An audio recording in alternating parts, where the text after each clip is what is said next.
Hey guys, it's Retro Rose here, and welcome back to another Mushy Monday where we play cute and cozy games. And if you're new here, again, my name is Retro Rose.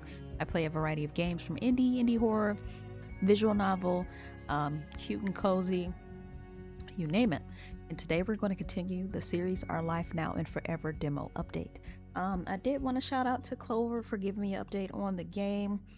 You're always coming in pretty clutch about these kinds of details. I greatly appreciate it. I'm just pulling up that information here, and just kind of talking about the fact that I got like super lucky with the placement of the homeroom teacher in like the lockers for everybody. So I didn't think it was more chance based. So that was awesome. The fact that we were able to get everybody in our homeroom, and the fact that Yusuf, that there could be some potential between him and mom. Like, I'm so glad that we know this now, because oh my god, he's so pretty. Like, everybody in this game are like absolutely gorgeous. But let me not get off topic. Just shout out to you, Clovergill, and we're gonna keep going. So let's see. I'm flattered you turned this into a habit. It's our honor to serve you tonight. He pulled a tiny notepad from his apron pocket and put a pen to it. Uncle was ready to take your order. Ironically, Uncle usually clocked out of employee mode when dealing with you or your neighbors, but today he decided to do waitering even harder than normal.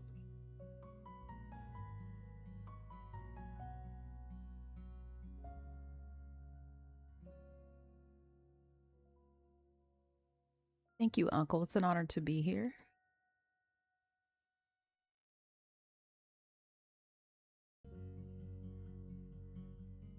That put a smile on your face. You were honored to be there. You didn't want to take your bad mood out on Uncle. He hadn't done anything, and maybe you could salvage a little bit of this outing if you'd force it hard enough. Chiyu took a slow sip of their water. They put the cup down and opened their mouth. Woohoo, party, party. Tamarack finally managed to pry her fingers open, for a minute anyway. She held up her hands. This is our night. Wonderful. And how about this? All the drinks will be on me. This won't go on the tab. Oh, free drinks again? When Uncle said everybody in town deserves to be treated as a neighbor, he took it seriously. I'm only getting water. I'll get some apple cinnamon tea, please. Oh, she just makes me want to try different teas. That's fine. And you? You used the menu to show what you wanted. You replied to him. A Shirley Temple, of course. Very nice. I'll get that for you in a moment. Uncle's hands returned into his pockets. He casually left to go put that in. Cheers to high schooler status. You raised your glass. Tamarack joined you in lifting a cup. From behind the slushing water in front of her face, you saw a glint of silver. She was grinning. Seriously? There's got to be at least some good stuff that'll happen. It'll just be too wrong if not. Tamarack clapped her free hand against the edge she'd been holding. It shook the entire table, though these legs were kind of wobbly. Chiyu's face flattened more than the rest of their body. I'd rather go back to living in my fort. Tamarack managed to settle the table down. While not doing that for herself, she giggled. Then she rushed to put her drink back up before you and Chiyu moved on. So today's the day we first met 4 years ago, remember? Happy anniversary to us. Happy anniversary, Tamarack. Thanks, Tamarack. I already told Rose. Good for you. You didn't do it at our celebration dinner, and that's the best time to do it. Tamarack put her glass down again. It had more weight than it seemed at glance. She'd only picked it up for drinking from now on. The party in the booth was interrupted when Yusuf visited again. He had a new pair of drinks on his platter. He laid out the gift with gusto. You were almost surprised he hadn't spun the service plate for extra pizzazz. You are my treat. Thank you, that's nice. You're welcome. Oh, and thank you to Rose Ma too. She's paying for the rest of it. Ah yes, thank you, waiter. Good work. I don't have anything for you, Chiyu, but you do for Rose. That's what counts. You put in the order for dinner then, after your group properly settled into the little nook. Somebody at some point said something that made someone else think of what happened during a past visit to the same place. The whole conversation turned into reminiscing. You hadn't forgotten how those two nearly sent Ma on a wild goose chase the first time she tried to find the diner. The image of a much younger Tamarack and Chiyu confidently pointing to opposite streets flashed in your mind. A shaking laugh came out of you. Fifth graders should not give directions. The waiter, host, manager, owner, Yusuf himself happened to be the topic of your tales at the same moment dinner was served. He heft massive portions of food onto the table, each set in front of its owner. You'd gotten exactly what you'd ordered. Exactly. With the endless stuff that had changed since you'd come here, the recipes and quality of the diner table stayed the same. Maybe that was the reason guests continued to come to it year after year. Not in spite of things being the same old, but because it was a little slice of the familiar. It also probably helped that the food had a magical way of bringing people together, creating truces, lifting spirits.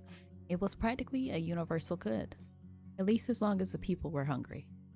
You and Tamarack had played friends for an hour, maybe it was two, but picking at half-empty plates, the mood strained again. It always did with them these days. It was just how it was.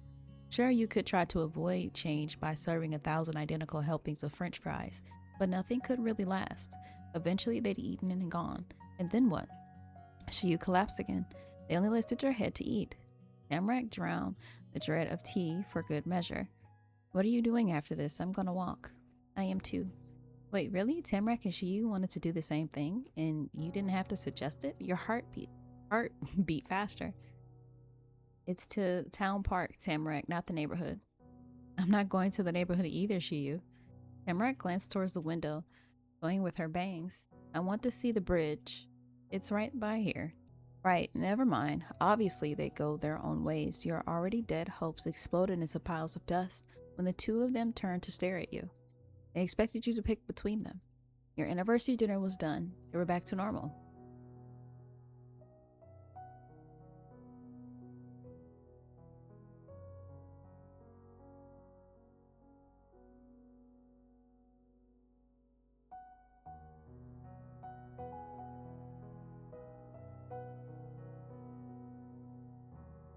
If you're both just walking around, why can't we all go to the same place?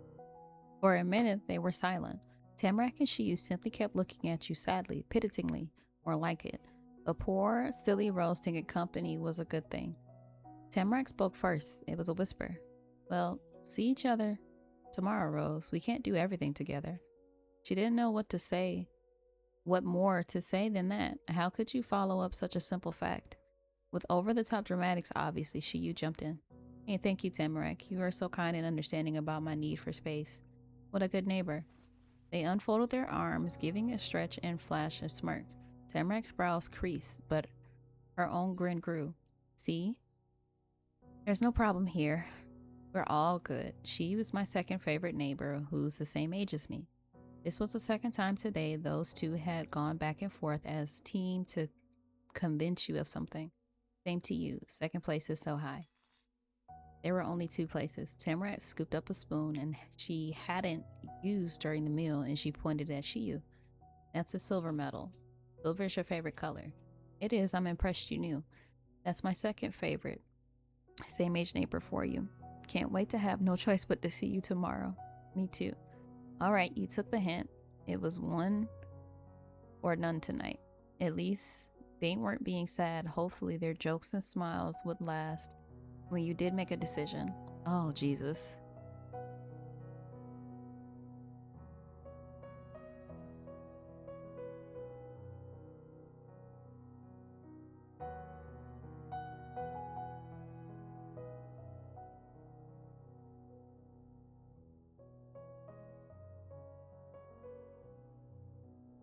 I'm just gonna stay here for a little longer. All right. Sorry, Rose. So this was how your day was going to end, on your own after everything. Obviously, their plan hadn't been to leave you with nobody along all along. It was just sad for everyone that it was the only option you could see. And your friends had to stick to their guns. There was no way in the world one would decide to stay while the other left for real. Either they'd both wait with you or neither would. You understood the deep down before you said a thing. It'd been made perfectly clear that they couldn't do it. no matter how much you cared about your friends. They were powerful forces that repelled one another. It was hard always being in the middle. I'm going by. Jiyu kicked their legs over the edge of the seat and jumped to their feet, but Tamarack steamrolled past them. They barely had time to move out of the way. I'll see you later, Rose. That's a promise. Pressing her back against her and keeping her head low, Tamarack sped away. Meanwhile, Jiyu snatched their jacket off the seat and stormed out, making an entire show of it. The group had been together for a meal, but now the trio would splinter across the dark mountain. I didn't really know what to pick there. Leaves rustled on the trees while bugs sang. The sound of one ninth grader going home joined in, and another instrument of the Song of Autumn. Another fall, another year, another chapter in the stunning story of Rose Smith. You flipped through hundreds of pages already. Each had left an impact. Choices from ages back remained stuck to you, a permanent mark that faded only as you got older. They lived in your mind and shaped the future. Every new decision you made added to your experience. That was kind of what growing up was. Golden Grove was still your galaxy. That wasn't going to stop tomorrow or in a week or when the seasons eventually ended. You could be certain. When you got up in the morning, you could imagine what would happen hour by hour. You had a schedule, you had plans, and you had homework and chores, you had friends. You were regular in a lot of other people's days. For now, this was your life.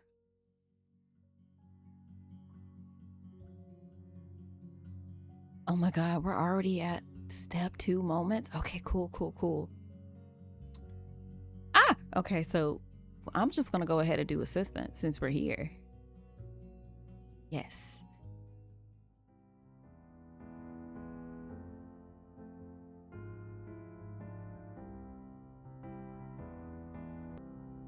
Okay.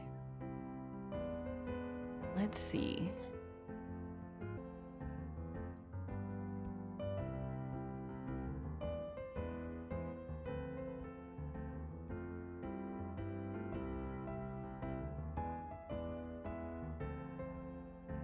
All right. I am satisfied with this. Let's get a mosey on. Sunshine flittered freely over Golden Grove that day. Since you woke up, there had barely been a cloud in the sky. Your trip home from school had been bright. It might have been too much like going to your head, but it actually didn't feel that cold. Not only that, but it was a rare afternoon where you didn't have stuff scheduled in the afternoon, no meeting or anything. Tamarack shouldn't be busy either, though she had ballet practice. That should be happening pretty soon. They won't have time for you till it was done. You wondered what Tamarack was going to be up to. The two of you didn't get to leave school together, so you'd never heard. Grabbing your phone, you considered what you wanted to do yourself. Then you clicked on it. A digital bubble greeted you from inside of the screen. You had an unread message. It was Tamarack. Rose. Omi and Opa are making me do chores all day. I'm raking right now. If you want to come say hi, you can. I'll be here.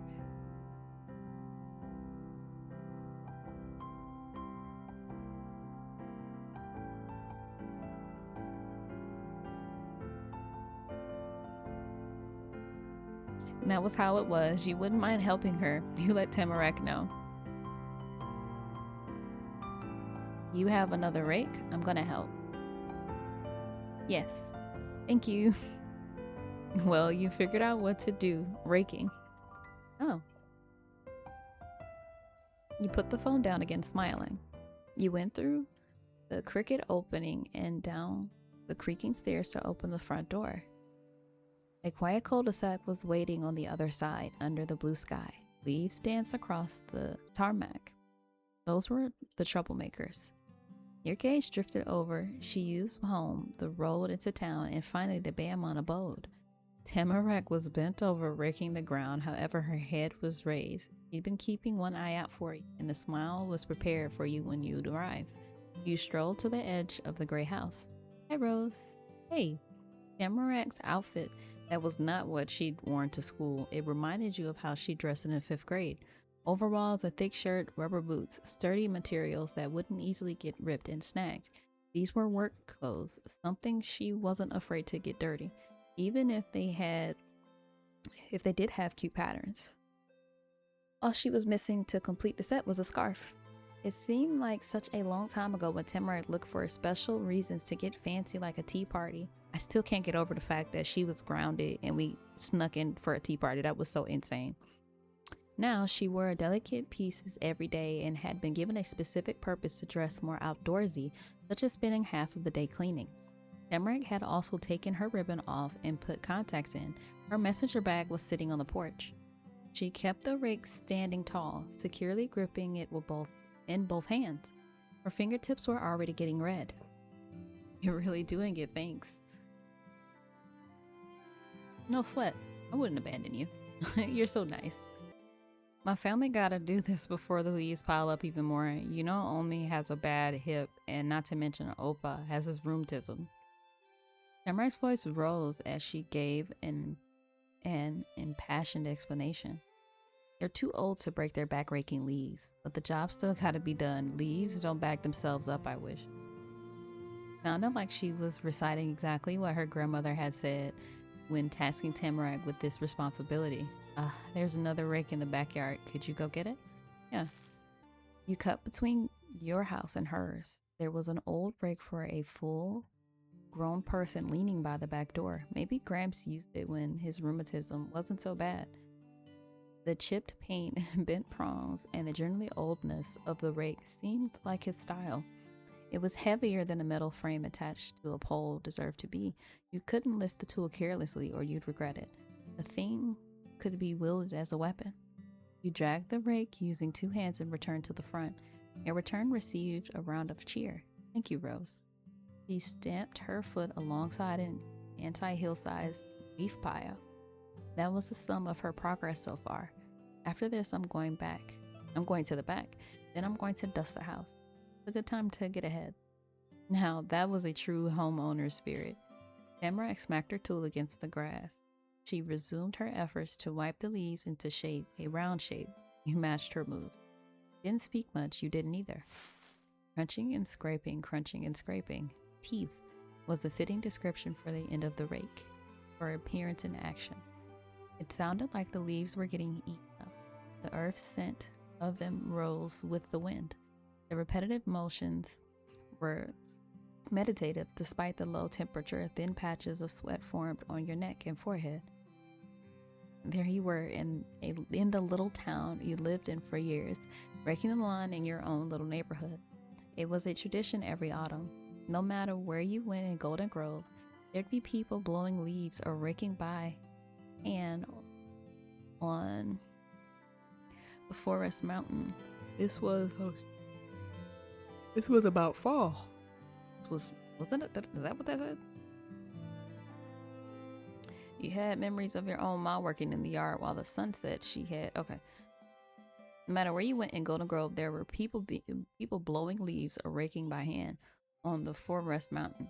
This was what fall was about. Okay. You had memories of your own ma working in the yard while the sun set. She had to wait for work to be done for a chance to do chores. Ma tried to make raking fun whenever you joined her. There was a lot a kid could do with a whole heap of leaves, and eventually you gathered a nice big pile at the center of the Bamon lawn. Tamarack wiped her brow. Mount chore came up past her knees. Phew, we did good. She pressed her palms on top of the rake for support, with that pole propping her up, and the way her eyes never moved from her target, Tamarack would have made a good scarecrow. The scrapbook of your mind flipped to a particular page automatically, the first moment you'd seen Tamarack. At the time, just a golden-haired girl rusting out of a pile of leaves so similar to this one. That was years ago now. Remember how we met? You threw the airplane at me and jumped out of a leaf pile. Yeah, I remember it a lot. It's been a lot of fun. It was a magical day. Tamarack took some steps back, but her red eyes stayed set on her original goal. Mostly for a split second, her gaze flicked towards you. Then she flew towards the pile. Tamarack leaped boots first, hanging in midair, and she tossed her rake aside. Whoosh! A leaf explosion went off when Tamarack landed. But an old spirit of pure mischief had possessed Tamarack.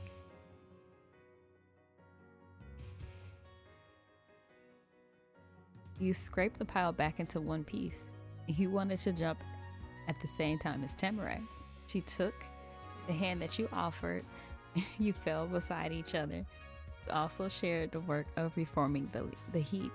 Round by round, you and she decimated the pile before bulldozing leaves into a fresh natural mattress once more. You close your eyes and imagine collapsing into a feather bed that popped open and let its insides flutter around you. You whooped and cheered like a couple of kids. At some point, you wound up out of breath, sprawling across what remained of the gathered leaves. Your chest heaved as you watched some clouds inch across the sky. Tamarack tapped her shoes against each other. The dull knocking invited you to look over at her. Her hands were clasped over her stomach. Shards of plant matter were pressed into her clothes, hair, and skin. She was smiling. Tamarack remained a forest girl at her core. You giggled and pointed at her bushiness. She plucked one leaf from her sweater, flicked it away. Good enough. Tamarack's eyes stayed towards the sky, and she gave a long sigh. Rose, thanks. I wouldn't have done this totally alone, and probably wouldn't have done it with anybody else. Despite the exhaustion, she continued to grin. You adored Tamarack. She was wonderful, whatever she did. And it was more wonderful that she liked doing it with you. Then your noisy phone cut in. Could it be Shiyu? They usually remind you when it's time for them to go to ballet. They were thoughtful in their own ways. I'm going to class soon. Want to visit me later at the dance hall? I'm going to stay kind of late today.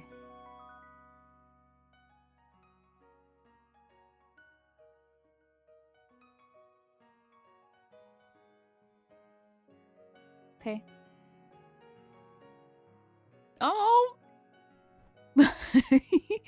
When you moved to put your phone away, it reacted audibly. You couldn't abandon it now. By the way, 3 letters floated in front of you, so unassuming yet with so much possibility. What else could be up? You leaned into the screen. Another text appeared. You remember I can see the neighborhood from my room, right? Where do you think I've been? Your gaze snapped towards the red house. And there, in the second floor window, was a silhouette of a human being. You could swear you saw a peace sign pressed against the glass, but it might have been in your mind. Should have known you and Tam would become one with the leaves one day. You started laughing again. Tamarack craned her neck. Her eyebrows were as round as the road. What's going on? She shifted back and forth to get herself sitting on her butt, legs crossed, hands on her knees. Tamarack looked at what was directly in front of her, the Lynn house. Her gaze cut straight past where you lived over the opposite side of the cul-de-sac.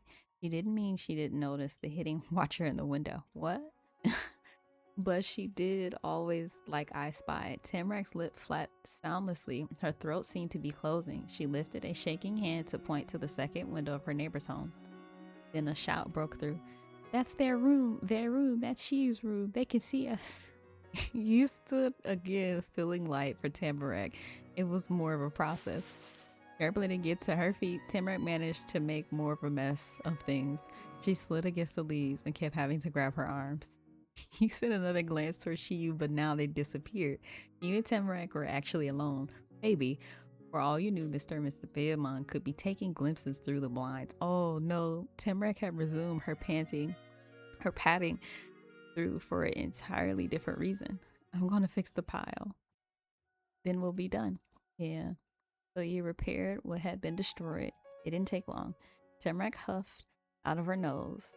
If she was a teapot, she'd be ready to pour. All right, I've got to raid the backyard too, and that's way worse. I need to start working super fast. She had her plans for the day, and you did too. You promised to go visit Shiyu. You explained to Tamarack the invitation you had gotten in the dance hall and everything. I've had enough of Shiyu today, but you have fun.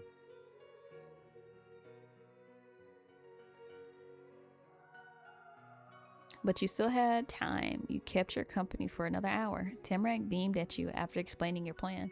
She picked up her rake and led the way around the house. The jobs were almost identical as before, except the red leaf culprit were right there. You caught trees dropping more leaves as you raked. At one point, Granny came out on the back steps. You had to check your progress with her eagle eyes. Luckily, she approved. Then Granny offered snacks and drinks for such hard workers. She set that out on the round table. Tamarack let you use the seat with the extra pillow. The time you had left came and went, and the ballet class would end soon. You and Tamarack gave goodbyes, and you were off to see Shiyu. You grabbed your bike and helmet and headed out.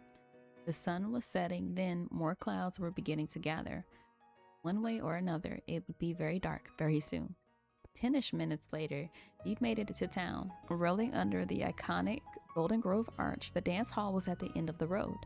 Along the way, you stared into the windows you passed. Behind the glass, you could see a tiny, self-contained world of each building, each totally different from the others.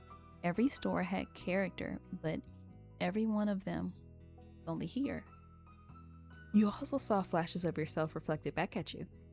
But you left all that behind as you stopped at your destination, Golden Grove's only dance hall. Inside the grandiose recital room created a flawless backdrop for a row of flawlessly poised ballerinas. This place hadn't changed since you begun taking lessons there. Updates to the original structure had to be avoided. Refurbishment would simply ruin the authenticity. It was frozen in time. When you were part of it, trying to change yourself became harder. You lingered in the entryway. A stifling atmosphere had developed throughout today's ballet lesson. The air was thick with sweat and emotion. Teens who existed both as part of the same cast and as each other's main competitions were crammed into a poorly ventilated space and told to dance. And thinking of competitive, Bianca was on the complete opposite end of the variety as Shiyu. You caught the last section of the basic routine they completed hundreds of times. Nearly everyone had reached the same level of proficiency in this part of the class. It's the essentials. They weren't children fumbling around in oversized tutus anymore, but they were still those who elevated the standard to a higher state. The way Shiyu could move was simply correct. Their legs were steadier, their arms were straighter. Other dancers aimed to find form, while Shiyu existed as living how to image. Imagine? They were so wonderful. This was why you were here, but you had to make sure you didn't get kicked out by distracting the dancers. Practice came to an end with the traditional show of appreciation for the teacher. She spoke as a student's curtsy. Don't forget, soon our classes will shift schedules to include recital practice. You knew that their show for next year had recently been casted. Shiyu didn't go back on their word from the first day of class. They refused to audition for anything and had no spot in the dance. And for a final reminder, teacher mentioned that even if you weren't performing, she still expects you to be present for every lesson. Now that sounded pointed, and the edge was directly aimed at Shiyu. Gradually, the room began to clear out, and you felt less out of place being there. Somebody cracked a window in the stuffy car. In the immediate aftermath of class ending, Shiyu came towards you, jacket in hand. Rose. Shiyu nonchalantly slid their arm into their coat as they spoke. A smile pulled at your lips. What a cool kid. Then this wasn't so casual anymore. Shiyu clutched at the tight skin fabric covering their chest. It was suffocating them. They'd switched to drama in a blink of an eye. I'm glad you're here. I don't want any of these people to be my practice partner. Oh, look at his hair growing. Their partner? You were the only partner for them. They hadn't realized how that sounded. I'm staying here late, I told you. That's why. You and me should dance.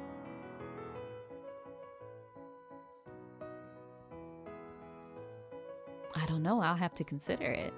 Fine, but make it quick. A dance for two was interrupted by Bianca excusing herself. I need to speak to you, Shiyu. You do? Yes.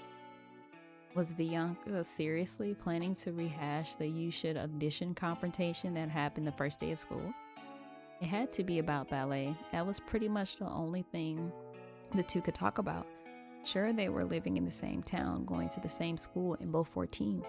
All that might seem like a lot, but it really meant nothing. You could get along with every person in Golden Grove, not anymore anyway. He looks upset, bro.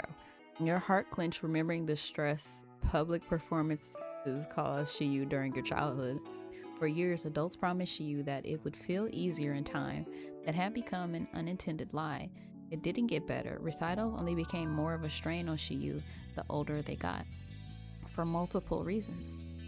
It's too late now, but for the recital after the next one, you could try out for one of the lady roles. What? If you're worried, I'd audition to dance the male role opposite you. She declared her intentions boldly and brashly, as if she had already played the role of the gentleman in real life. I could handle it, and you'd be perfectly happy performing as a prince or whatever, or whoever. With such an offer, she could only say, huh? This really was the first day of school all over again. And since you'd seen this rerun already, you knew what happens from here. Bianca pushed back. I'm trying to be helpful. Thanks? But, I don't want a lady role either.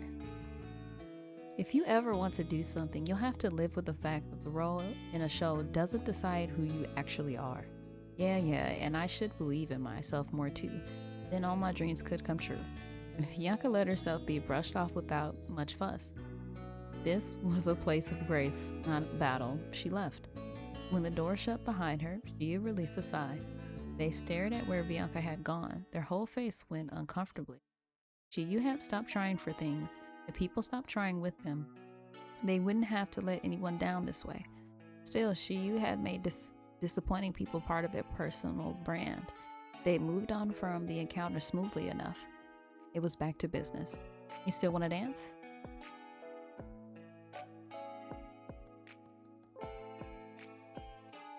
You grinned and lifted your hand. Shiyu gave a skirtless curtsy before accepting your outstretched hand. What a charming partner. That's the crux, deluxe, all that.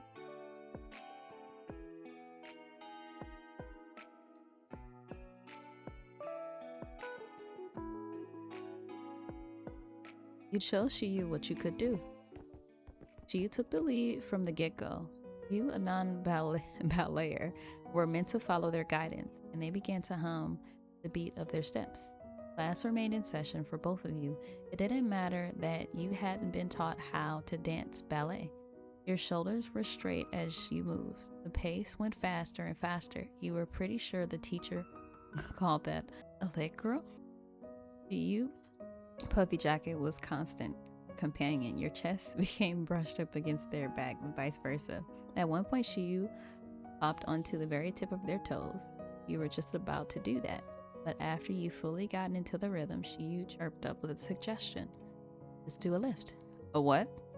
So you mean you'll be doing the lifting? Of course. Of course. It'll be fine. Just don't move too much. Sure, catch me. You wink. Let's see what they could do.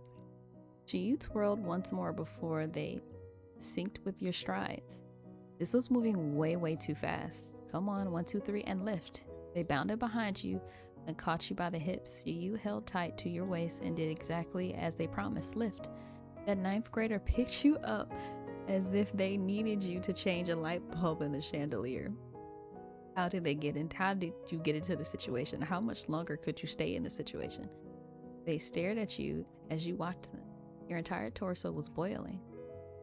Oh, my beloved Clara. Oh, they chuckled through heavy breaths, and Shiyu went rigid. Their gaze, they set to one side. Whoa, Shiyu's dark iris shook in their skull. Something was there. Is this, what's the name? You turned your head and you were met with a smirk hovering at your eye level. A mole under that. Oh, you knew who that was. Baxter? Despite giving Shiyu a half heart attack, he was simply standing there, draped in a full-body trench coat, though Baxter pushed it open to so casually tuck his thumb in his pockets. She robotically set you back onto the ground. The sequence of steps had been suspended indefinitely, your core burnt. Baxter was dripping in only 2 colors, black and white. Even the rings on his fingers matched the theme, a figure of controlled contrast. Except for certain little aspects, a piece of himself that he wouldn't change, a part of him that people would focus on the most. Baxter had brown eyes. Oh my God. He shifted them between you and Shiyu, speaking as if this was a conversation. I apologize for distracting you. I should have spoke up, but what kind of dancer would I be if I stepped on your toes? Grinning, Baxter took a long stride closer. He wasn't the audience anymore. He was part of the show. What was he doing here? Well, obviously for dancing practice. He still took ballet. Oh, but not now. Not when she was at the hall. There had been a combination of coincidences. Shiyu decided to stay late. You happened to visit today, and Baxter had come early. Now the three of you wound up coming together. Wow. I don't know. He was hot as crazy.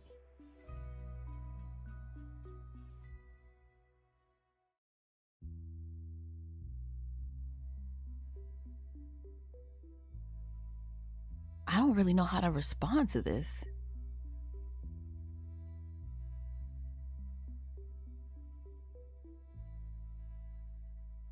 Baxter was still a friend in your heart. A smirk played on Baxter's face while he toyed with the ends of his hairbangs, Jesus. A smirk still played on Baxter's face while he toyed with the ends of his half bangs. The hair was saturated in darkness. He hadn't let a single strand of gray escape the dye. When you first met, Baxter had seemed like a kid who couldn't be bothered by anything. He was the most composed 13-year-old in the world. But each time you did stuff together, you saw that wasn't true. He could be embarrassed, disappointed, angry. Baxter could have fun, not simply be amused. That was not true anymore. You literally never glimpsed Baxter's expression and emotion other than smugness or confident politeness for at least 2 years. If any teen could flash a fake ID and convince real adults that he was one of them, it'd be Baxter. Heck, he might not need the ID part. The attitude was enough identification. Baxter slid his half-open gaze onto you again instead of Shiyu. There was something incredibly mysterious with the way his eyes were basically the only part of his face that moved. Shiyu crossed their arms and glared. No longer were they an elegant dancer, so what were they? In the past, Shiyu had basically been Baxter's boss. In the present, Shiyu was just another unimpressed freshman at school Baxter didn't attend. Mr. Black and White himself ruined everything. They didn't even say hi to this man. Nice to see you again, Baxter. Oh, you did want to say hi to that man. Good evening, Rose. Somehow him just saying your name felt important. So, there's a ballet recital coming up, is that right? Best of luck with your audition. You spat out a couple of words before clicking their tongue. Clenching hands shook in front of their chest. Baxter and his black hair bad lines ticked you off. An absentee parent with no insight into the life of their teenage child couldn't have played this worse. Your neighbor could dismiss Bianca with a single syllable when they felt the need. That wasn't physically possible back then, not for Shiyu at least. Through wildly fluctuating enunciations, Shiyu spelled this out for Baxter. The roles are filled. I'm not in it. The word idiot was a silent presence in the sentence like the K in a knife. Baxter flinched. When it came to Shiyu, he had a knack with the silent crowd, or losing all his expert mannerisms and shoving those dancing feet directly into his mouth. Already so soon? I hadn't realized. I apologize again. What a gaffe. You blankly stared up at him. That regret meant nothing to them. In response, Baxter offered a smile shockingly void of certainty. It was pretty painful. He really did have a vibe of a part-time father or a school counselor, as if he had the legal responsibility to keep being there, making chit-chat no matter how little the other person wanted to participate. My lesson is over, I gotta go. Of course, have a nice day. You glance brushed over you as they turned. They silently requested you follow. Take care, see you.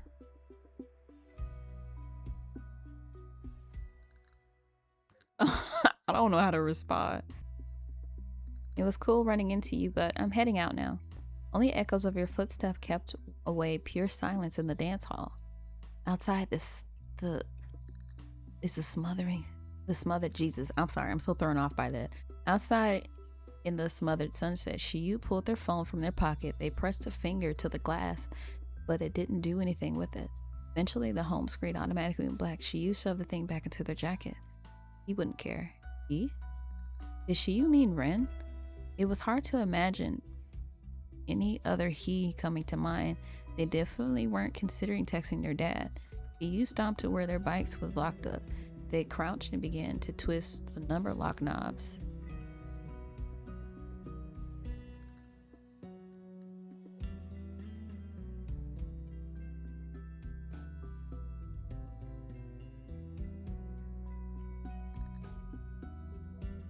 You'll text Ren you ran into Baxter. Maybe later. Your brows were furrowed. They had to fight against two right thumbs to input the code, and it was not happening. Ugh. They wrenched the cables to the side. It made a real racket, but Shiyu failed to snap the sturdy metal. Stupid. They stopped there completely. Shiyu sat curled on the ground, slowly exhaling puffs of white. Then they looked to the sky, staring at a patch of orange that could still be seen through the clouds.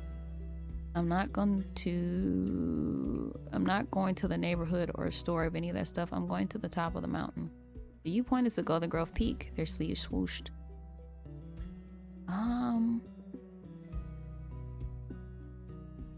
You're totally gonna KO is crazy.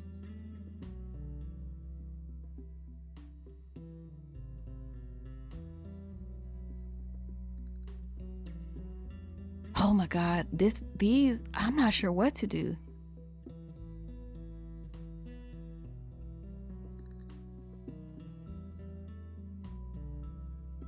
You latched onto Shiyu's outstretched arm. Please don't. You were entirely ignored. You reached for the lock again. Their hands were working, head spinningly quick. Yes, I will bike to the farthest corner of this land and nothing can stop me. Lock clicked open. They had found proverbial key. Shiyu rested their hand on their bike seat. Come on, Rose, that's right. There's seriously no stopping you? Yep. You stayed with them. Thank you, Rose. You're so good to me. And you push the rides with you. They nudged their bike over. Here we go. Oh my god. Shiyu kicked off the journey by striding in a straight line away from the door of the dance hall. Oh my god. AKA directly into the street. An ear-shattering honk went off. Too late. She remembered that occasionally cars didn't drive on the road. They shouted over the blaring horn and made the leap back so dramatically they could have been in ballet. Prima donna, I'm crying. Sorry. This journey was almost very short, with an ending in a hospital. Shiyu laughed it off and kept going around. Shoot, I can't die yet. I have something to live for. I've got to climb a mountain. Whoever was behind the wheel let you pass too. Might as well, since they already had to slam to stop. You sped after Shiyu, waving your thanks to the driver. Past the initial speed bump, things were smooth sailing. You and Shiyu knew this town as well as you understood each other, and you were on a stroll. Shiyu said the wheels weren't the cherished silver detailed ride they sported as a kid. Shiyu had literally physically outgrown it. Their legs would have had to do contortionist level of bending to fit these days. Their current bike was simply mainly black, though golden bands shone around the joints and center of the wheels. Gold was Shiyu's favorite color in elementary school. Mr. and Mrs. Lin picked out the bike as a birthday present because Shiyu loved gold. But the truth was, Shiyu didn't love it anymore. The color of first place of their hometown itself, Shiyu didn't want that. No, Shiyu's favorite was silver, the color of starlight, and their old bike. Despite the dissonance in color theory, Shiyu's ride was their golden ticket to all of Golden Grove. On that ride, no store, park, or other point of interest was more than an hour away. On foot, it took longer. You had to take a long stretch of sidewalk until the sidewalk stopped existing. Every minute it got darker. Would there be enough time to do the Red Fox Ridge Trail before the sunset? At night, it got pitch black in the woods. Ultimately, the question didn't matter. When you reached the bridge, an entirely different concern was dropped on you. Oh no! Not getting hit by a car or running out of daylight, but a different thing. A thing you hadn't considered but really should have. It started to ring. Oh, we're at the bridge. Mist and wind-blown foliage gathered around your legs. The way ahead twisted between trees before vanishing into the embrace of the forest. So you paused at the edge before they pushed ahead, leading their bike towards the stone path. The chain clicked, and when Shiyu rode faster, the sound morphed into a satisfying hum. But this rattling, the tick-tick-tick of Shiyu's uncertain approach, was almost ominous.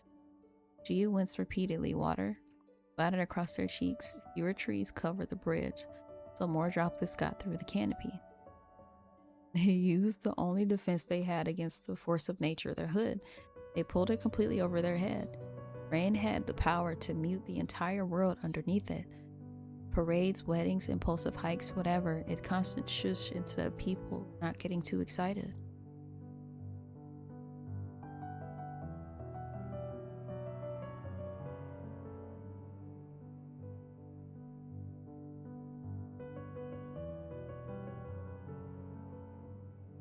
Please don't go any further. It made you sick to think Shiyu might still go through with it. Shiyu's voice echoed from the depths of their fur-lined cave. Let's go back, forget it. Oh, it was stunning how fast things could change. How soon what you were doing could be over. You could have blinked and missed the moment when Shiyu went from looking towards the peaks and when their gaze dropped to the ground. I thought that too. We wouldn't be able to see anything anyway. Shiyu spat that out. They were picking the safe choice, but make no mistake, they were not happy about it. It was sad for Shiyu, but you were at least glad it wasn't a fight. Realistically, there wasn't another option. Despite making the call to condone the expedition, Shiyu stopped to look over the side of the bridge. The little stream underneath had gone off more than a fryer full of cold batter, just splattering like crazy. We should hang around the bridge again sometime. It's pretty cool. Okay? You twisted the bike handles. It was about time they coaxed their steed on home. You let the trip out. The two of you crossed Golden Grove again, up and down the same roads, headed the opposite way, moving slower, remaining silent. That couldn't be said for the rain, which kept increasing in speed and frequency, then cut to your core as it passed.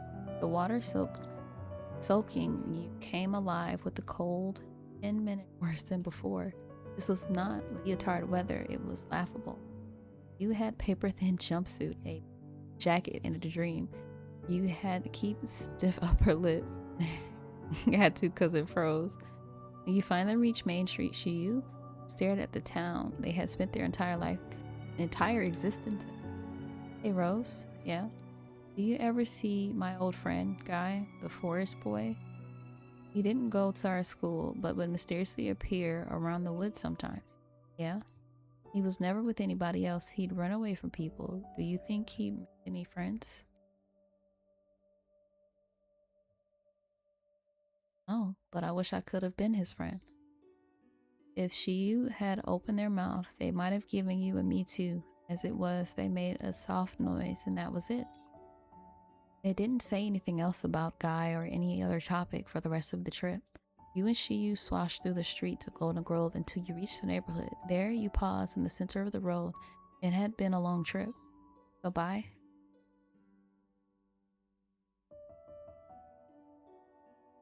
Would you want to come over?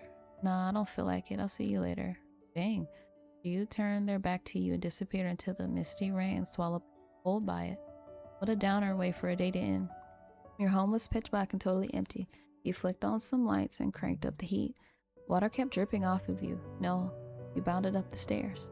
When you reached your room, you were finally allowed to remove the clothing that had been trying to fuse with your skin. Then you changed, wrapped yourself in towels and blankets, and you did not come out even after you were dry. Ma came to your door the moment she returned from work. You were half asleep when she knocked. Hello, Rose. I'm home. Ready for dinner? We've got leftovers. Ah, yes, leftovers. The most exciting meal for an overworked adult because she didn't have to cook again. Microwave away. You managed to drag yourself from the cocoon you created in order to receive nourishment. In the kitchen, you and Ma sat together around the dinner table. Plates of steaming food were set between you. Ma made conversation between bites. How was your day? I ain't gonna lie to you, it was kind of crappy.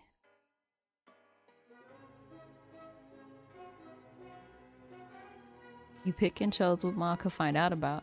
The warm atmosphere of family meals was familiar to you as the food you ate. However, a ring became an unexpected guest. You got a text. You stabbed a piece of potato, refusing to acknowledge the attention-seeking device. Mom pretended not to notice a thing, same way you did. The rule was clear, no phones at dinner table until you were done eating. But you barely finished thinking before another disturbance came, and it wasn't from your side of things. Mom's phone went off seconds after you received the text. Oh, her too? Didn't full-grown adults know better than a message at a meal times? It better not be her work. Mom was off the clock. Embarrassing, also. Odd. How about we put pause on the rules and check our phones? This might be more than a coincidence. That was good with you. The movement passed with 100% support from the Smith Council. The forks were put down, replaced by cells. You opened your recent notifications. Ma shared her reading journal out. It's our neighbor, Mr. Lin. Oh no. Your text was from the other Lin adult. She used Mom apologetically asked if they were with you. Oh no, why would Mr. Lin need to do that? Ma continued. There was definitely a confidential thing simultaneous text. He's asking if she was having dinner with us tonight. She blinked and lowered the phone. Ma stared at the table set for two. They certainly aren't. Not today, though. They're always welcome. You know what about this, Rose? Have you seen you all today? Your sense, the entire world flew away. You disappeared deep beside your mind, and miserable realization had dawned on you. This was why they gave up so easily. You hadn't accepted things. They had been... No. Been in the neighborhood but never went home. Well, maybe not being at their house or your house hadn't officially mean they'd done something that drastic, but you knew she had a voice from within told you exactly what happened, Rose. Mom prompted you again, more urgently this time. Look on your face probably gave away the answer. You had plenty of thoughts on the topic. A stream of words and emotion bursted out of you. About to going to the dance hall, Baxter encountered the mountains, the rain, the things you said everything, and ended by describing the concerning way she had parted from you. Regret twisted in your gut. You should have never let them go like that. Now they were gone. You didn't want to go home. It's a horrible feeling to have. Ma tapped her phone. Your guess was that let the Lens know she hadn't been at your place today. She then put the device down to press her fingers to her chin. Her lips pursed, her eyes shifted every which way. Is there any chance they're visiting Tamarack or Ren? Maybe Chiyu is the Murrays. Your jingle interrupted Ma's theorizing. Speak of the devil. It came from Tamarack herself. Apparently, she received a strange text from Mrs. Lin asking if Chiyu was at her house. How unexpected is that, right? She was wondering if something was up. This really wasn't good. Chiyu's parents were contacting every person they knew, whether it made literal or any sense or not. Was that them? No, Tamarack messaged me. Chiyu's not with her. Oh, God. The last glimmer of hope in Ma's face got washed away, so did the uncertainty. Too many potential leads had failed. She pushed herself off the table and stood. The chair's legs cried from the force. Ma's water cup nearly tipped over. I'm getting my coat. I can drive around town just to be safe. You stayed there for a minute, trying to think. Rain continued to pour past the window. The wall clock ticked and talked. You pushed it from your mind what was going on. You couldn't imagine she would turn around to the mountain path during the storm at nighttime. They remembered the old page, being prepared for the wilderness. Being in the wilderness is prepared for Chiyu. Besides, Chiyu could barely tolerate the forest during the day. This wasn't biking conditions. God. They had their secret hideout. Still, you doubt the bad possibility too. The backyard was right there. Mr. and Mrs. Lin could have checked out the window before going on a message spree. Oh no, if she wasn't with a friend either, then they would be somewhere in town. But where? Corner store? Diner? Oh my God. I want to reach out to Baxter.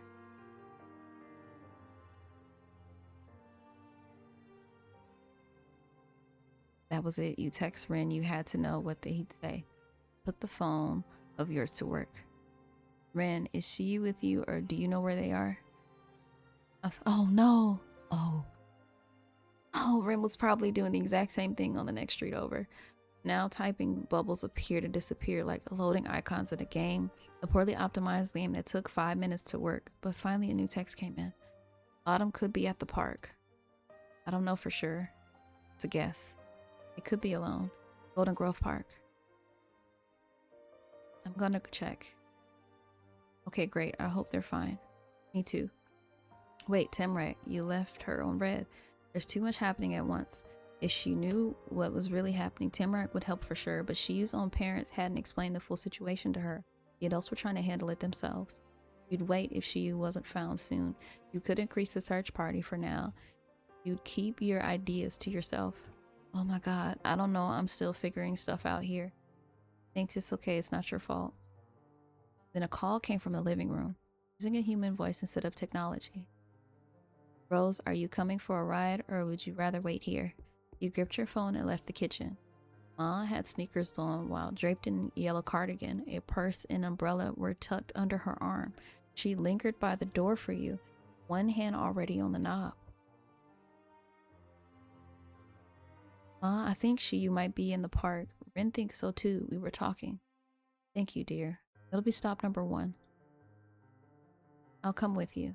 I appreciate the assistance. Go on and get your things. You only had to put on some shoes, then you were ready. Oh my god, Ma, oh my gosh. What is you thinking? Ma and you jumped into the car and headed through the storm. I'm just thinking that seeing Baxter must have really shook him up, but I'm like, what the mess happened between you and Baxter for this, bro? A pane of glass, not even an inch thick, separated you from the pounding rain. Swish, swish, swish. The windshield wipers swung back and forth in front of your eyes. They weren't going anywhere. The motion didn't stay for anything, but it reminded you of the hands of a clock ticking down until there was no time left. You tried to look beyond those past constant bursts of water, and into the darkness you searched for a hunched lump of at least 5 feet tall. Air vents blasted a dry wind against you. Ma tapped her fingers against the steering wheel. Let's go to the park. If we don't see them there, we can head up and down the main streets, plus the other nearby neighborhoods. I think that has potential. Let's do it. Oh, I'm so worried about him. There was no reason to keep puttering around. Ma used some gentle pressure on the pedal to really put the car to work, typical Ma move. But the uncomfortable move from the kitchen was riding into the backseat of this car. With less space to fill, the pressure on you and Ma increased. You just wanted to be there. The park had never felt further away. Minutes continued to pass by, one after the other, like sparse street lights along the road. You were left in the dark long enough for optimism to fade and doubt before a flash of hope came to you and began to cycle again. Then you arrived. I apologize for this, but could you jump out and take a peek? It would be very appreciative. I just drove the car into the park. It wasn't time for jokes, Ma. Grab the door handle. Yeah, I'm going. This was why you'd come. You wouldn't suggest searching here and sit back and do nothing. If they were anywhere in the park, you'd find them. I'll stay right here at the park entrance. Unless someone starts honking, they'll let me know if anything happens. You put the umbrella she brought in your lap. Anything at all. You stood under the park gate, peering into the empty heart of town. Nobody should be there when things were like, not if they knew what was good for them. Unfortunately, that description didn't apply to Shiyu. The constant pop of water hitting the stone made you flinch. If it weren't for goosebumps across your skin, you'd definitely numb by now. You ran forward. Oh my god. Paths went in circles, splitting off and reconnecting in nonsense order. The design goal for this mini forest was a natural spontaneous. You darted back and forth across the park grounds, had gone this way already. You whipped around, grasping for any sense of place. Everything looked the same. Walls of trees made it impossible to see beyond what was behind and what was ahead. You were boxed in, prodded by the aching concern to find the light at the end of this corn maze, and finally you saw something. You could have mistaken it for just another tree that was somehow growing in the middle of the walkway. It had solid, squeezed together trunk and puffed at the top. It was Shiyu. They bumped up their jacket underneath. Was a leotard? It was a horrifying realization that had been terrible when you were leaving the bridge ages ago, but Shiyu didn't have their bike in tow anymore, so they took their time to get that safely home. Stumbled towards them faster and faster, and the rain hit harder. Your stiff-lung strained not to break into a million pieces. Shiyu glanced up. You were close enough to see their eyes. They'd seen you too. Shiyu didn't close the gap. They remained rooted in place, their hands hiding in their waterlogged pockets.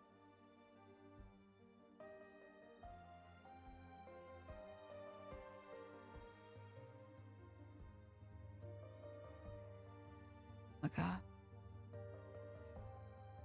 Crying, you pressed into their chest, grasping their jacket. A pair of shadowy silhouettes met. The only two people in the world who were in the park. Your impact on Shiyu reverberated throughout her entire body. They struggled to carry the unexpected weight of another person. Shiyu almost crumpled from it.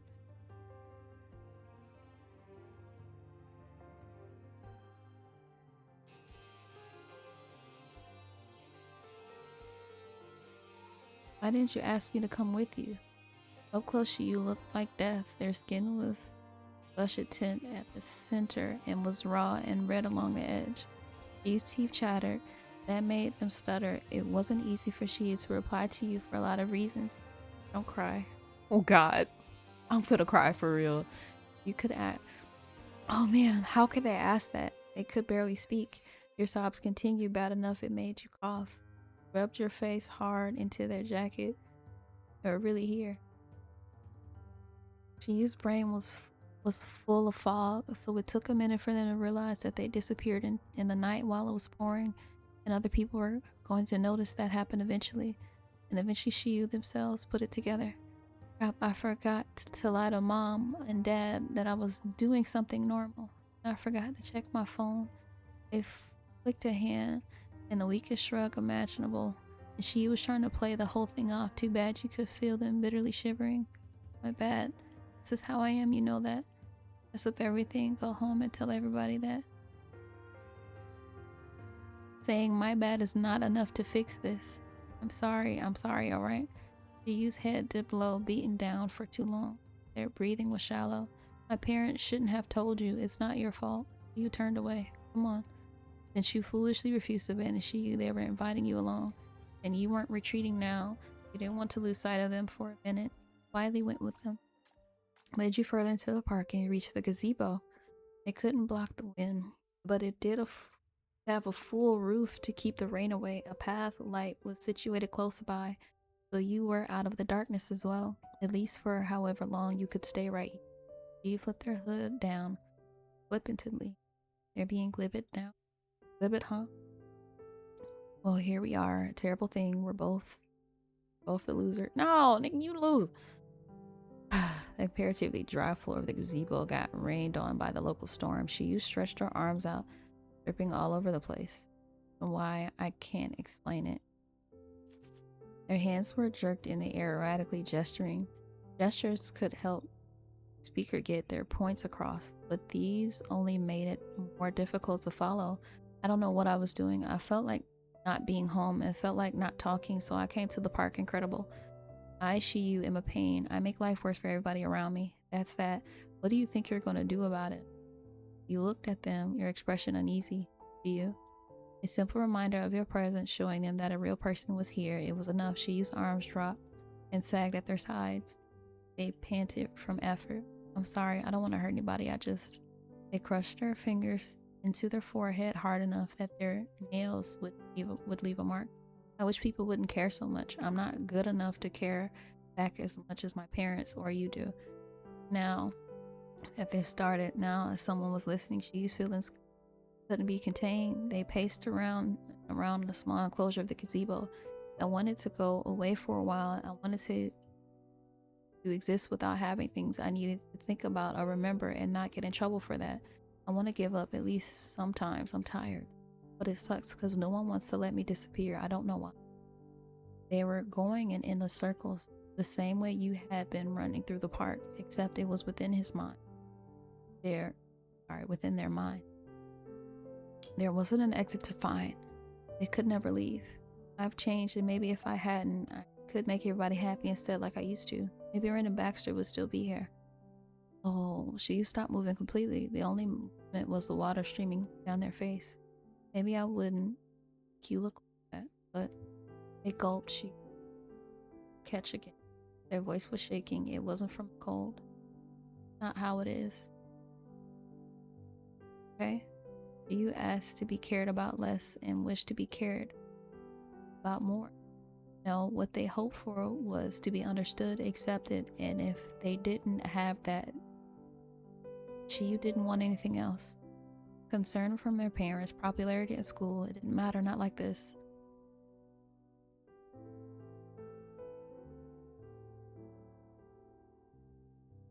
Oh man. You wrapped your arms around them. They didn't have enough strength to hold you back. Instead, they leaned in for support.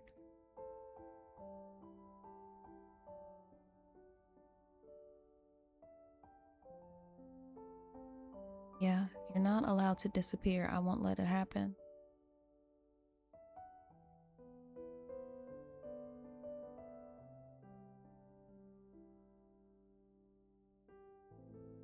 You're not allowed to disappear. I won't let it happen. I should have known that. You talking about their struggles, being there for them through it, it didn't mean nothing like it would happen again. Part of this was part of them. It always would be. But you weren't going to push them away or leave them alone. You never could. So you shifted their body more to the side like you were cradling a big puppy in your arms. Their coat did give them an element of furriness. You nuzzled against you. Your bodies were so close. Dampness of Shiyu made your clothes stick together. Hey, it's, well, kind of means a lot that you'd come out because of this. You're a super good friend. The rain continued coming down around you. The two of you watched it happen. Compared to how long Shiyu had been gone, even how long it took you to find them. This time in the gazebo, brief moment, still it felt like it held weight. The fabric of your lives took the words that had been said and glanced exchanged and sucked them all into it. It was twice as heavy than it was before. Thanks, Rose, for a lot of stuff. You loudly sniffed the air with her into their nose for 5 seconds. A car race revving up would have been less jarring. That's what then. And you know what? It's so cold here. What the heck? I'm not dressed for this. You think? You repeatedly knocked their knees together to show off how very freezing they were. I'll take whatever my parents and your mom was going to say. They lifted their chin. G was back in action and bolder than ever. Let's get out of here. You and you left the gazebo together. You felt awful for a second. You were under the rain again. You'd been through this already and did not have the strength to put up with it longer. So you enjoyed themselves at least. They had their face high, not flinching despite the droplets. Rain really didn't scare Shiyu. You briefly explained how Ma drove you there. She'd be somewhere waiting for you. Gotcha. When you arrived at the front gate, Main Street was straight ahead.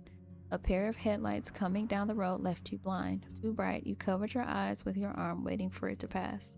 It didn't. Was it Ma? You didn't remember her headlights being this good. That is not your Ma's car. They did a soggy snap. It's gotta be the government. Look how black and shady it is. I'm crying. You were having trouble looking, actually. You had a better spot than you did. But above the rumble of the engine, the endless patter of the rain, you could hear a voice. Oh, hello again. Do you need a ride? Are you serious? Baxter? You stared at you, mouth open.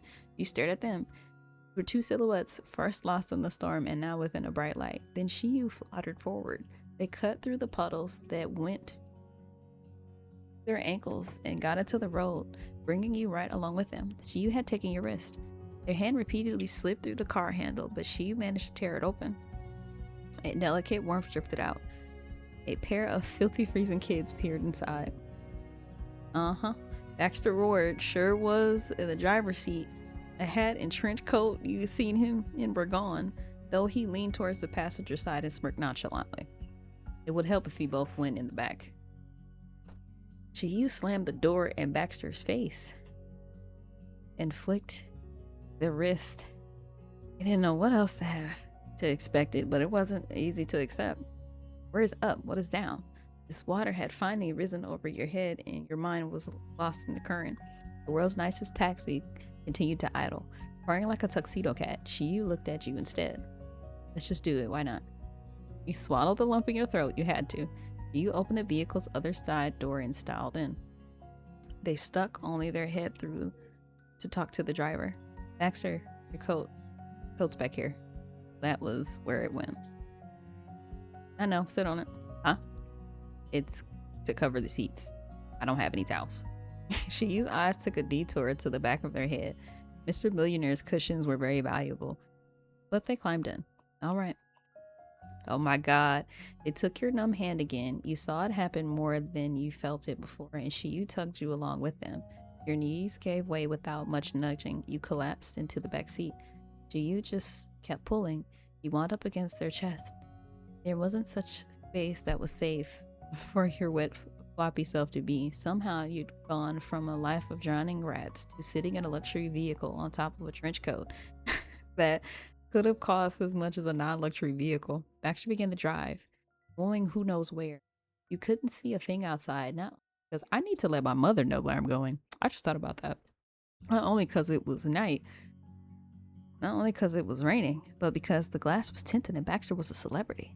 Every little motion made the real leather squeak, and it was still had a new car smell people talk about. Well, you assume that was the astringent scent it was. Stringent scent. Ma's car wasn't new when she bought it. Before this incident with a couple of soaked 14-year-olds, it must have been pristine in there. The trench coat towel could only do so much. Hey, you have a car? Jiu's tone was snippy, probably because they were finding out like this that Baxter had a massive life milestone. Despite what just happened in the gazebo, you and Shiyu weren't there anymore. You returned to the normal world. You knew stuff would happen again that made Shiyu sad, that'll make them question themselves, but you didn't think it'd be this soon. Except Baxter laughed.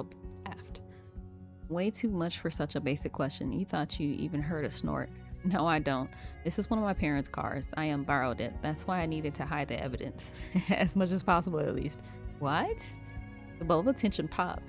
Shiyu's teenage angst was no more. They laughed themselves between the two front seats. You stole a car? Temporarily. It wouldn't matter as long as they don't realize it.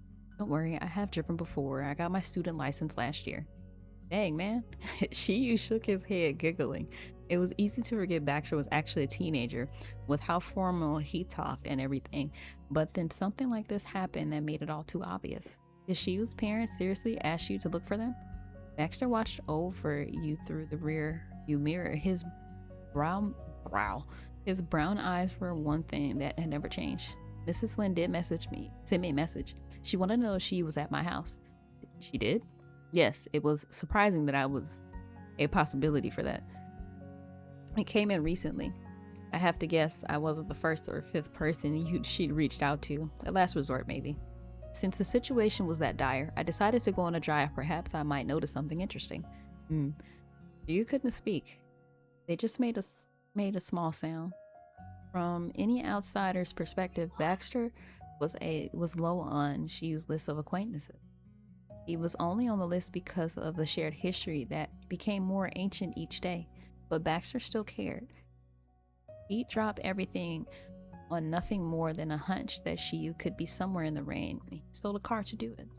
So why didn't Baxter try to see Shiyu on a normal day when they hadn't done something that could be dangerous? You didn't know. Baxter fussed with his bangs. His hair always fell around his face like a rain cloud, and his natural color matched the description. Truthfully, I hadn't responded to Mrs. Lynn's message. I went out directly. When Shiyu's first opened their mouth, not even a vague noise came out. They smacked their lips and tried again. And you are with me. I could tell her that much, you and I, and then Rose came upon each other by luck, and you did not mean to worry anyone. Your parents can fill in the timeline of when that happened and where we met themselves.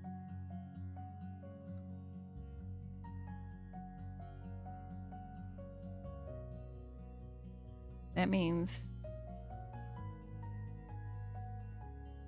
Heck no, you're not getting away with this by pretending nothing happened.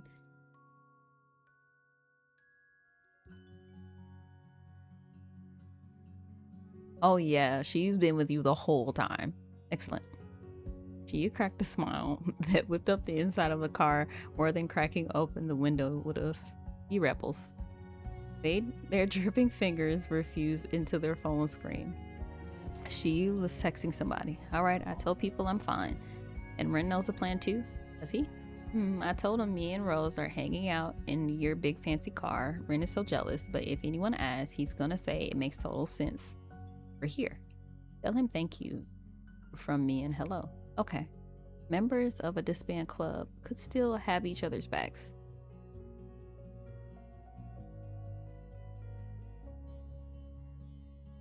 You told Shiyu how Ren helped you find them. You said out loud how Ren ID'd the park on his first try, and Shiyu huffed. Seriously, Ren, come on. But hey, Baxter rolled up right away himself. Shiyu hit their face in their hands, twisting their whole torso side to side. Just the head wouldn't have been enough to express the extent of their misery. This isn't right. It's not right, I say. I'm being bullied by everyone. At least let me pretend I'm not that basic. I'm crying. You and Baxter shared a chuckle. Shiyu's dramatics was one of the few things you could share. So, where did you wish to go? You're not taking us home? Oh no, I'm merely a chauffeur. You tell me what to do. I am crying. Crossing their arms behind their head, Shiyu unfolded a grin. I'm not gonna lie to you. I know we're like in the middle of this. I'm wondering how different things would be if I would have like said I had a crush on Baxter. Cause I'm like, dog, Baxter. I was not expecting Baxter to grow up and look so mysterious. Well, they certainly recover from the bullying fast. I've always liked you, Baxter Ward. That's why you're cool. Baxter smiled too, softer. He didn't take the gaze off the distant road. That to be of service. Almost forgot Rose's mom waiting for her. Do you want Baxter to bring you to her, or do you want to stay with us and you can tell her you got a ride?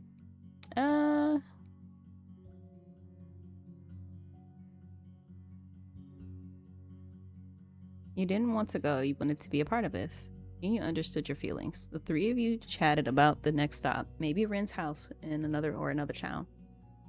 This night wouldn't change everything. You didn't believe that. Tomorrow Baxter would go back to being gone. Shiyu wouldn't always look so happy. Baxter's eyes were on college. Oh, being grown and getting out of Golden Grove for good. Those kind of thoughts were too far for you and Shiyu. Both of you lived in a world of parental oversight and puberty. You get to be there for Shiyu day after day for many months to come. Through the worst times and the best, you'd appreciate every moment you shared because at some point it'd have to end. You didn't linger on the thought. For now, it was also a distant concept. You let your head drop against the back of your seat and stared out at Baxter's parents' car's window. You didn't have an outside target to focus on anymore. She was already beside you. Oh, that was crazy. Oh man, like I did not know what to expect with this. But that was step 2 moments, assistance, guys. Oh man, I'm so ready for like this game to like really come out so I can like finish this up, not just for you guys, but for me personally, because you girl almost started crying, bro. Like I thought that man was like hurt or something, man. But anyway, thank you for joining me on this long part for our Life Now and Forever demo update, step 2 moments. But I'll catch you guys next time. Please don't forget to like and subscribe so I can bring you more content. I'll see you later. Bye.